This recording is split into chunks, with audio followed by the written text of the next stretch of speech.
আসসালামু আলাইকুম শিক্ষার্থী বন্ধুরা, আমরা গত ক্লাসে আলোচনা করেছি তোমাদের নবম অধ্যায় পিথাগোরাসের উপপাদ্যের এই তিনটা টপিক। তো টপিক তিনটা হলো সমকোণী ত্রিভুজ, পিথাগোরাসের উপপাদ্য, পিথাগোরাসের উপপাদ্যের বিকল্প প্রমাণ। আমরা এই তিনটা টপিক খুব সুন্দরভাবে আলোচনা করেছি।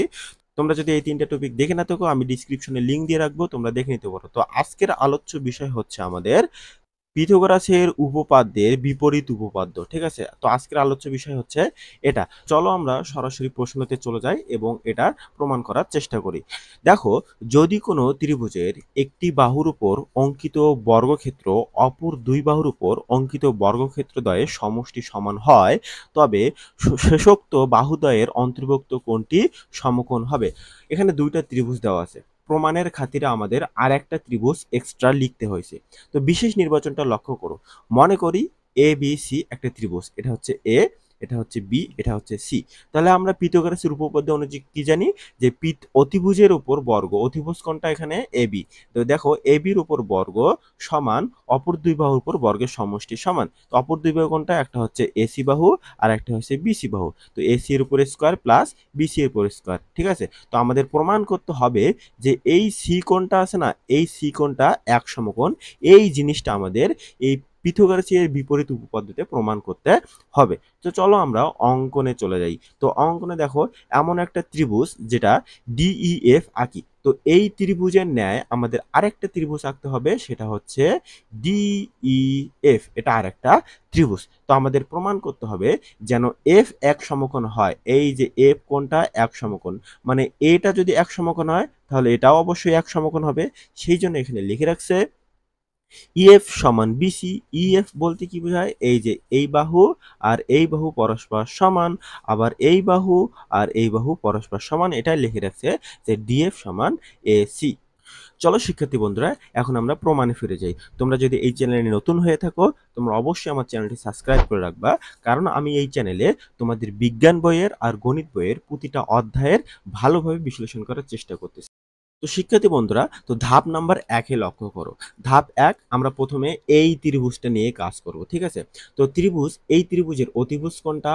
অবশ্যই এই যে ডিই বাহুটা হচ্ছে অতিভুজ, এটা হচ্ছে অতিভুজ। ঠিক আছে না, এটা অতিভুজ। আর এটা হচ্ছে, এই বাহুটা হচ্ছে তোমার ভূমি, এটা হচ্ছে কি ভূমি। আর এটা হচ্ছে তোমার লম্ব, এটা কি লম্ব। তো এটা যদি অতিভুজ হয়, পিথাগোরাসের উপপাদ্য অনুযায়ী কি জানি? আমরা জানি অতিভুজের উপর স্কয়ার সমান অপর দুই বাহুর উপর বর্গের সমষ্টি। ঠিক আছে, তো এখানে দেখো ডিই হচ্ছে অতিভুজ, তো এর উপর স্কয়ার সমান লেখা যায় ইএফ, এই যে অর্থাৎ ভূমির উপর স্কয়ার প্লাস লম্বের উপর স্কয়ার, এখানে লিখছে ইএফ সমান ডিএফ।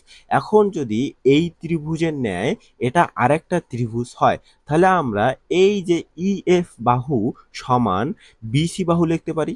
এই যে বিসি, তো দেখো এই যে ইএফ বাহুর পরবর্তী লেখা হয়েছে যে বিসির উপর স্কয়ার, মানে এর উপর স্কয়ার আর এর উপর স্কয়ার একই কথা। আর ডিএফ মানে লম্ব, তো এই ত্রিভুজের লম্ব কোনটা? এসি, তো এসির উপর স্কয়ার।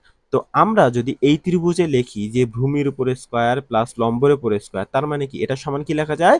অতিভুজের উপর স্কয়ার। তো এটাই লিখছে যে এবির উপর স্কয়ার। ঠিক আছে, তো এখন আমরা এটাকে একটু বিশ্লেষণ করলে আমরা বুঝতে পারি যে ত্রিভুজ এ বি সি, আর মানে এই ত্রিভুজ, আর ত্রিভুজ ডিইএফ অর্থাৎ এই ত্রিভুজের মধ্যে বিসি বাহু আর ইএফ বাহু সমান, অর্থাৎ ভূমিদ্বয় পরস্পর সমান। ঠিক আছে, আবার এসি বাহু আর ডিএফ বাহু, এসি কোণটা মানে লম্ব, আর এই ত্রিভুজের লম্ব ডিএফ, এই দুইটা বাহু পরস্পর সমান।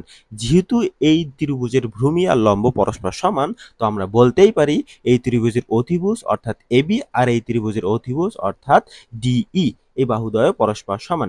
যেহেতু একটা ত্রিভুজের বাহুদ্বয় পরস্পর সমান, তার মানে আমরা বলতেই পারি এই ত্রিভুজ দুইটা হচ্ছে সর্বসম ত্রিভুজ, পরস্পর সর্বসম। অতএব আমরা বলতেই পারি ত্রিভুজ এ বি সি আর ত্রিভুজ ডিইএফ সর্বসম। যেহেতু ত্রিভুজদ্বয় সর্বসম, তাহলে আমরা বলতে পারি এই ত্রিভুজের সি কোণটা হচ্ছে এক সমকোণ, আর এই ত্রিভুজের এফ সমনটা হচ্ছে এক সমকোণ। যেহেতু সিও এক সমকোণ, এফও এক সমকোণ, তাহলে আমরা বলতে পারি কোণ সি আর কোণ এফ পরস্পর সমান। অতএব আমরা বলাই যায় যে ত্রিভুজ ডিইএফ এর এফ হচ্ছে এক সমকোণ, আর ত্রিভুজ এ বি সি এর সি হচ্ছে এক সমকোণ। এটাই আমাদের প্রমাণ করতে বলছে শিক্ষার্থী বন্ধুরা। আশা করি তোমরা প্রমাণটা ভালোভাবে বুঝতে পারছো। তো আমি তোমাদেরকে বলছিলাম যে আমরা ক্লাসের শেষে আমরা বহু নির্বাচনী প্রশ্ন নিয়ে আলোচনা করব। যদি তোমরা বহু নির্বাচনী প্রশ্নগুলো দেখো তোমরা অনেক বেশি উপকৃত হবা, কারণ এই বহু নির্বাচনী প্রশ্নগুলাই তোমাদের পরীক্ষাতেই আসবে। তো দেখো আমি তোমাদের বইয়ের, হ্যাঁ, 12 থেকে 17 বহুনির্বাচনী প্রশ্নের সমাধান দিয়েছি এখানে। তোমরা চাইলে আমি পরবর্তী ক্লাসে যে বাকি বহুনির্বাচনী প্রশ্নগুলো আছে সেগুলোরও সমাধান দিব। তোমরা অবশ্যই কমেন্ট বক্সে জানিয়ে দিবা যে স্যার আমরা বাকি প্রশ্নগুলোরও অ্যান্সার চাই। তো তোমরা 12 নম্বর বহুনির্বাচনীটা লক্ষ্য করো, ঠিক আছে? তো একটি ত্রিভুজের বাহুগুলোর অনুপাত 1:1:√2 হলে এর বৃহত্তম কোণটির মান কত? তো আমরা এখানে কি দেখতেছি? সমকোণী ত্রিভুজ নিয়ে এই অধ্যায়ে আলোচনা করতেছি। তো আমরা একটা সমকোণী ত্রিভুজ আঁকি, ঠিক আছে? এটা একটা সমকোণী ত্রিভুজ, এটা একটা সমকোণী ত্রিভুজ। তো একটু লক্ষ্য করো, এটা হচ্ছে এ, এটা বি, এটা হচ্ছে সি। তো আমরা যদি লম্বকে 1 ধরি আর ভূমিকে 1 ধরি, মানে লম্বের দৈর্ঘ্য হচ্ছে 1, ভূমির দৈর্ঘ্য 1, তাহলে আমরা যদি এখান থেকে অতিভুজ বাইর করি, অতিভুজ বাইর করি কিভাবে বাইর করব? আমরা জানি অতিভুজ মানে হচ্ছে এসি স্কয়ার, আর সমান লেখা যায় লম্ব আর ভূমিদ্বয়ের বর্গের যোগফল। মানে লম্ব হচ্ছে তোমার এ বি, এ বির উপর স্কয়ার প্লাস বি সি এর উপর স্কয়ার, ঠিক আছে? তো অতিভুজ বাইর করব, তাই না? তো আমরা লম্বর মান কি ধরলাম? 1 এর উপর স্কয়ার, যেহেতু এখানে অনুপাত দেয় 1 1 আছে, তো আমরা ধরে নিলাম প্রথমে 1 এর উপর স্কয়ার। তো প্লাস 1 এর উপর স্কয়ার, 1 এর উপর স্কয়ার মানে 1 এ হয়, 1 1 যোগ করলে হয় 2। তো এসির মান আমরা কি বাইর করব? বর্গটা হয়ে যাবে রুট, এসির মান বাইর হলো √2। তো এই যে এসি বাহু এটা হচ্ছে √2। তো এসি বাহু যদি √2 হয় তাহলে এর বৃহত্তম কোণটির মান কত হবে? অবশ্যই এটা হচ্ছে একটা সমকোণী ত্রিভুজ। সমকোণী ত্রিভুজের উপপাদ্য অনুযায়ী আমরা অতিভুজের মান যেহেতু √2 বাইর করলাম, তার মানে আর একটা বৃহত্তম কোণ হচ্ছে সমকোণ। সমকোণ কোণটা এটা, এটা সমকোণ হচ্ছে বি কোণটা। তার মানে এই সমকোণটার মান কত? 90 ডিগ্রি। তো অ্যান্সার হবে কোনটা? খ নাম্বার, 90 ডিগ্রি। আশা করি তোমরা 12 নম্বরের অ্যান্সারটা বুঝতে পারছো। এভাবে আমরা এখন 13 নম্বরের বহুনির্বাচনী প্রশ্নের অ্যান্সারটা দেখব। তো বলছে একটা সমকোণী ত্রিভুজে সূক্ষ্মকোণদ্বয়ের পার্থক্য 50 হলে ক্ষুদ্রতম কোণটির মান কত?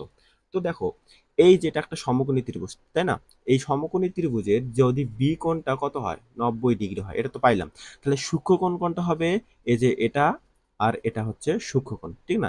আবার এই দুইটা কোণের যোগফল কত? এই দুইটা কোণের যোগফলও কিন্তু 90 ডিগ্রি। কেন 90 ডিগ্রি? কারণ আমরা জানি যে একটা সমকোণী ত্রিভুজের 3 কোণের সমষ্টি 180। যদি এটা 90 ডিগ্রি হয় তাহলে এই দুইটা কোণের সমষ্টি 90।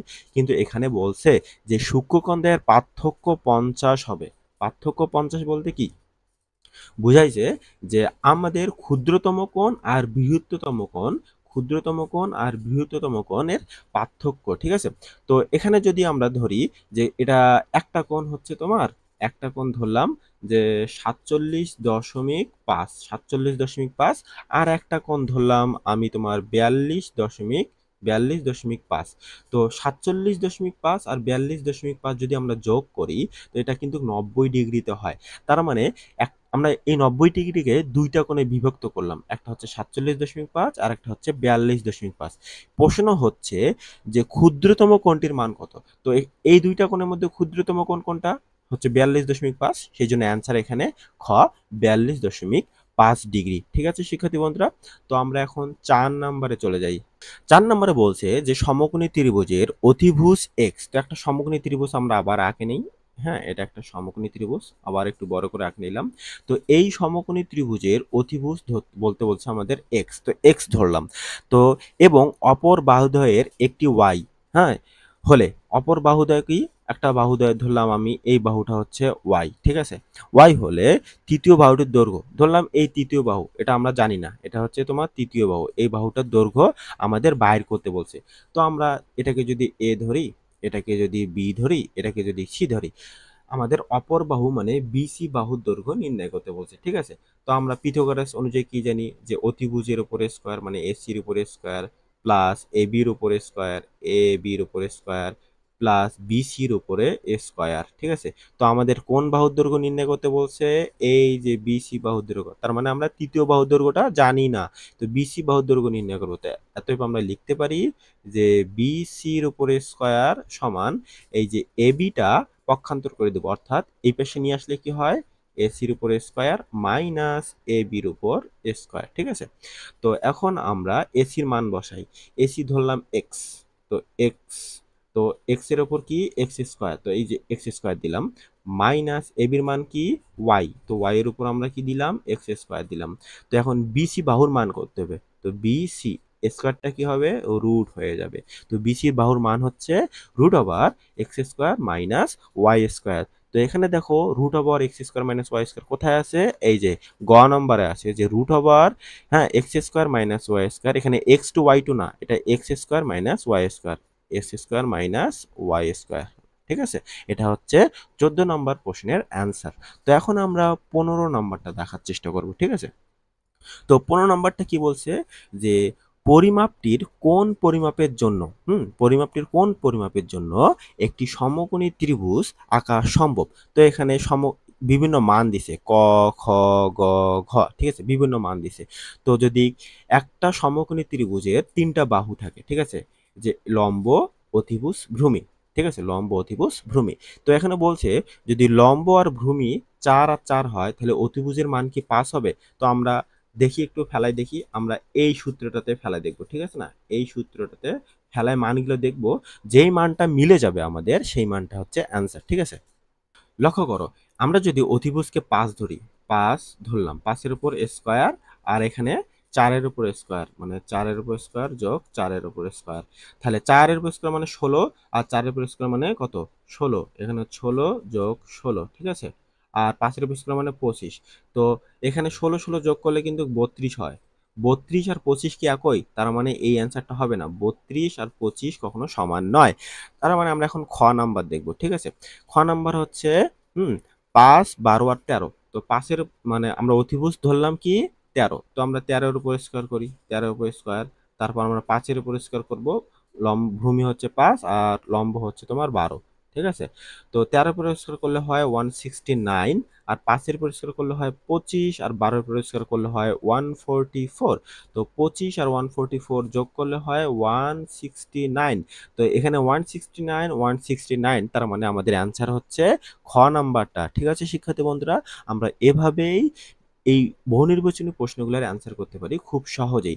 যদি তোমাদের বেসিক কমপ্লিট থাকে, এগুলো তোমাদের জন্য জাস্ট 1-2 এর ব্যাপার, ঠিক আছে। আমি তোমাদেরকে এই অধ্যায়ের ক্লাস করাইছি, তোমরা যদি দেখে না থাকো তোমরা অবশ্যই প্লেলিস্ট থেকে দেখে নিবা, আমি ডিসক্রিপশনে লিঙ্ক দিয়ে রাখবো। চলো এখন আমরা 16 নম্বরের প্রশ্নটার অ্যান্সার করি। 16 নম্বরে কি বলছে যে একটা ত্রিভুজ এবিসি, তো আমরা একটা ত্রিভুজ আঁকে নিই আবার, হ্যাঁ। তো এই যে এখানে আবার একটা সমকোণী ত্রিভুজ আঁকে নিলাম, এই যে সমকোণ, যে বলছি যে এ কোণটা সমকোণ, তার মানে এই যে এর মান হচ্ছে এটা, এ কোণটা সমকোণ, ঠিক আছে।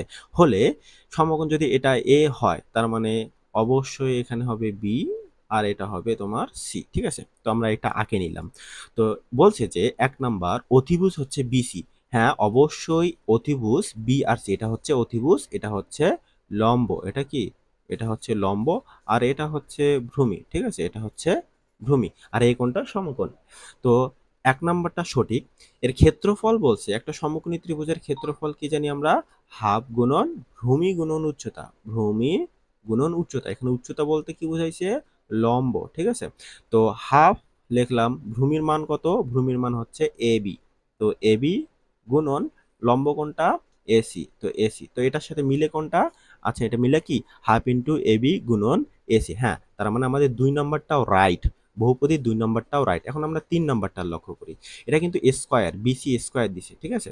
তো বিসি বলতে কি বোঝায়, এই যে অতিভুজ, তো আমরা লিখি এখানে অতিভুজের উপরে স্কোয়ার, হ্যাঁ, এটা একটু রেড কালি দিয়ে লিখি, এই যে বিসি এর উপরে স্কোয়ার, আমরা সমান বলতে পারি লম্ব এসির উপরে স্কোয়ার প্লাস এ বির উপরে স্কোয়ার, ঠিক আছে। তো এই জিনিসটার সাথে কি বহুপদী 3 মিলে, হ্যাঁ, বিসির উপরে স্কোয়ার সমান AB square plus AC square, তো একদম এটা হুবহু মিলে যায়, তার মানে বহুপদী 3ও রাইট। তো আমরা এটার অ্যান্সার কি হবে, অবশ্যই ঘ হবে অ্যান্সার। তো দেখো অ্যান্সার ঘই দেওয়া আছে।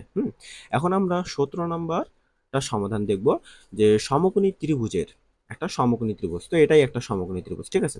এই সমকোণী ত্রিভুজের বৃহত্তম বাহুটি অতিভুজ, হ্যাঁ অবশ্যই এটা অতিভুজ, এটা তো অতিভুজে, তাই না, এটা অতিভুজে, তার মানে 1 নাম্বারটা রাইট।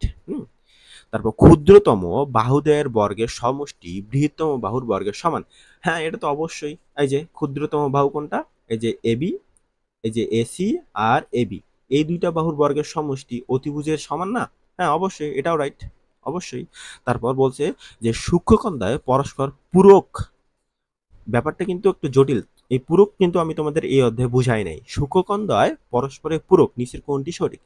হ্যাঁ, পূরক কোণ, পূরক কোণ। তো এই যে সূক্ষ্মকোণ হচ্ছে একটা এটা, আর একটা হচ্ছে বিকোণ, একটা এসি আর বিসি। এখন কথা হচ্ছে যে পূরক কোণ কাকে বলে? পূরক কোণ, ঠিক আছে, পূরক কোণ। এর সহজ ভাষা হচ্ছে যে কোণ, যে কোণ, হুম, 90 ডিগ্রি এর চেয়ে ছোট, এর চেয়ে ছোট, ছোট, সেটা পূরককোণ, ঠিক আছে, যেটা 90 ডিগ্রি এর চেয়ে ছোট সেটা হচ্ছে পূরককোণ। আচ্ছা বলো তো, এটা কি 90 ডিগ্রি এর চেয়ে বড় কোণ? এটা কি 90 ডিগ্রি এর চেয়ে বড় কোণ? আমরা জানি এই দুইটা কোণের সমষ্টি হচ্ছে 90 ডিগ্রি। যেহেতু এই দুইটা কোণের সমষ্টি 90 ডিগ্রি, তার মানে এই দুইটা কোণ পরস্পর পূরক কোণ।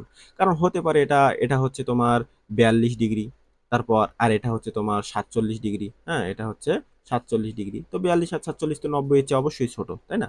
তো দুইটা আলাদা আলাদা করে, যেহেতু 90 ডিগ্রির চেয়ে ছোট, তাই এই দুইটা কোণ পরস্পর পূরক কোণ। তো এটাই রাইট, তার মানে তিনও রাইট। তো এটারও অ্যান্সার হবে ঘ, ঠিক আছে, এটা অ্যান্সার হবে কি ঘ। একও না, খও না, গও না, গ হবে অ্যান্সার, ঠিক আছে। আশা করি শিক্ষার্থী বন্ধুরা তোমরা বহু নির্বাচনী প্রশ্নের অ্যান্সারগুলো ভালোভাবে বুঝতে পারছো।